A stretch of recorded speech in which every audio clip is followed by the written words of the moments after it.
혹시 이런 생각 해보신 적 있으세요? 네, 이런 마음까지 하나님이 진짜 아실까 하는 그런 깊은 고민이요. 오늘 시편 103편 말씀을 통해서 우리의 가장 깊은 곳까지 아시고 또 이해하시는 하나님에 대한 이야기를 한번 나눠보려고 합니다. 자, 먼저 한번 솔직하게 우리 마음을 들여다볼까요? 지금 이 순간 여러분의 가장 힘들게 하는 건 뭔가요? 혹시 끝이 안 보이는 취업 준비에 지칠 대로 지쳤나요? 아니면 정말 열심히 살았는데 왜 나만 이럴까? 세상이 너무 불공평하게 느껴지기도 하고요. 결혼이나 미래에 대한 걱정, 또 SNS를 열 때마다 나도 모르게 비교하게 되고 느껴지는 그 박탈감.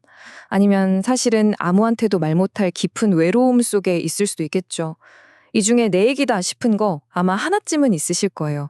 바로 이럴 때 우리는 이런 질문을 하게 되는 것 같아요. 과연 하나님은 내 마음을 아실까? 이 답답하고 힘든 내 상황을 정말 알고 계실까? 있잖아요. 심리학자들이 이런 말을 하더라고요. 인간에게는 정말 근본적인 욕구가 있는데 그게 단순히 사랑받는 걸 넘어서 이해받고 싶다는 거래요. 누군가 내 상황, 내 아픔을 그냥 알아주기만 해도 정말 큰 위로가 되잖아요.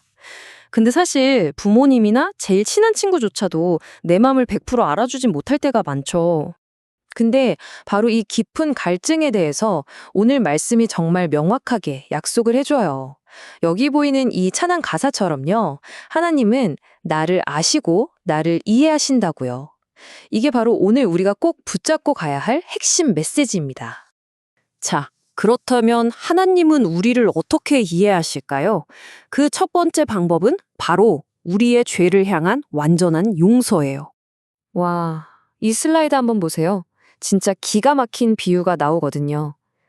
북극에서 남극까지의 거리는 약 2만 킬로미터. 이건 우리가 잴 수 있는 거리예요. 언젠가는 끝이 있죠. 근데 동쪽과 서쪽은 어떤가요? 동쪽으로 아무리 가도 서쪽이랑 만날 수가 없어요. 이건 아예 측정 자체가 불가능한 무한한 거리라는 거죠. 시편 기자가 바로 이 비유를 쓰는 거예요. 하나님이 우리의 죄를 바로 그 동이 서에서 먼 것 같이 우리에게서 멀리 아예 옮겨버리셨다는 겁니다. 그러니까 자꾸만 떠오르는 과거의 실수와 죄책감? 그걸 다시 끄집어내는 건 하나님이 아니라 바로 우리 자신이라는 거예요.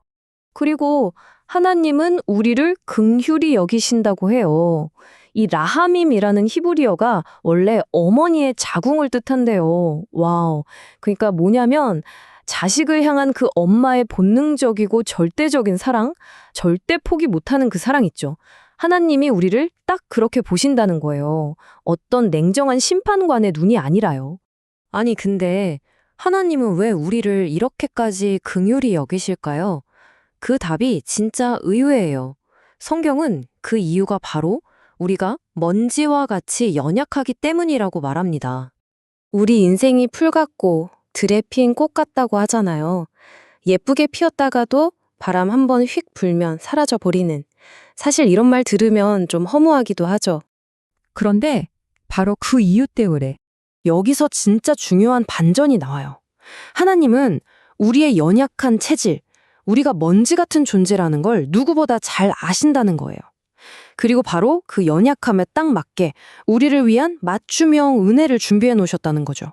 와, 우리의 한계가 오히려 하나님의 은혜를 받는 통로가 되는 거예요. 정말 놀랍지 않나요? 이렇게 연약한 우리와는 정반대로 절대로 변하지 않는 하나님의 사랑이 있어요. 바로 헤세드라는 사랑이죠. 이 헤세드라는 건요, 그냥 감정에 따라 막 변하는 그런 사랑이 아니에요. 이건 약속에 기반한 충성스럽고 신실한 사랑입니다.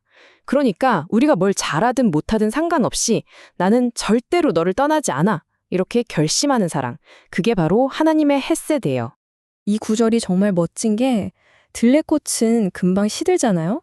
근데 하나님의 헤세드는 영원부터 영원까지 이른대요. 우리의 이 짧고 일시적인 삶 위에 하나님의 영원한 사랑이 탁 덮이는 순간인 거죠. 자, 이제 시편 기자는 시선이 확 넓힙니다. 내 개인의 삶에서 온 우주로요.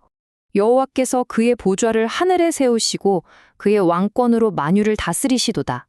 여러분, 이 선언이 지금까지 우리가 이야기한 모든 약속들의 보증수표 같은 거예요. 한번 연결해 볼까요? 하나님이 어떻게 우리 죄를 동과 서처럼 멀리 옮기실 수 있다고요? 그분은 만물을 다스리시는 왕이시니까.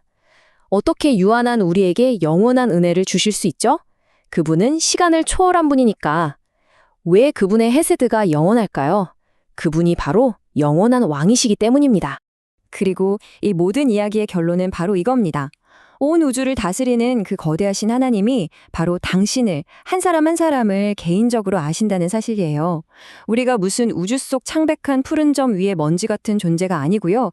그 우주의 주인이 친히 아시고 이해하시는 너무나 특별한 존재라는 거죠. 이번 한 주 살아가실 때 이 질문을 한번 품어보면 어떨까요?